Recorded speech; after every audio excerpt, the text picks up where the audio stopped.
Hi friends, I'd like to share some information with you.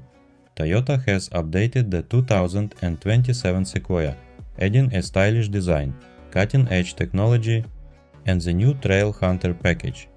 The refreshed 2027 Sequoia features a sharper and more expressive exterior. The new Trailhunter Package offers off-road capabilities right from the factory. Toyota's latest multimedia audio system now comes standard with a 14-inch screen, the standard Toyota Safety Sense 4 safety system, a more refined design befitting an SUV.